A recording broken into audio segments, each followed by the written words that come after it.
4 महिन्याच्या आतमध्ये निवडणुका घ्या म्हणून सांगितलेलं आहे स्थानिक स्वराज्याच्या। त्याच्या तयारीच्या निमित्ताने आजची बैठक होती। जिथे जिथे समित्या नाहीत तिथे तिथे समित्या करण्याचा असणारा कार्यकर्त्यांची नेमणूक करण्यात आलेली आहे।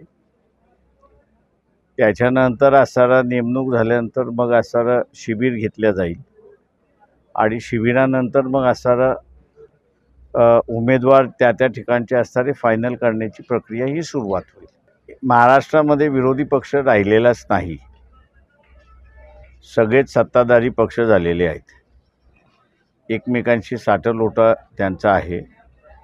त्यांना असणारा विरोध हा असणारा वंचित बहुजन आघाडीच त्या ठिकाणी असं करते। आपण असं पाहत असाल की आता 2 राष्ट्रवादींची एकोपा होणार असं आपण ऐकतोय। अजित पवारांमध्ये शरद पवार विलीन होणार असं बातम्या आहेत आणि अजित पवार हे BJP बरोबर आहेत। त्याच्यामुळे असणारा शरद पवार NCP जे आहे ते BJP वरती टीका करतील असं दिसत नाही आणि म्हणून असणारा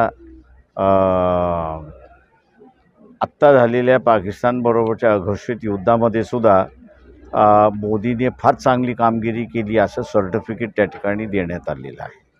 किंवा भीमा कोरेगावच्या कमिशनमध्ये शरद पवारांना 2 नोटिसा पाठवल्या की तुम्ही असणारं जे उद्धव ठाकरेंना पत्र लिहिलेलं आहे त्याचे कॉपीज तुम्ही असताना आम्हाला सादर करा असं भीमा कोरेगावच्या कमिशनने सांगितल्यानंतर सुद्धा शरद पवार दोन्ही वेळा हजर राहिलेले नाहीत अशी परिस्थिती आहे।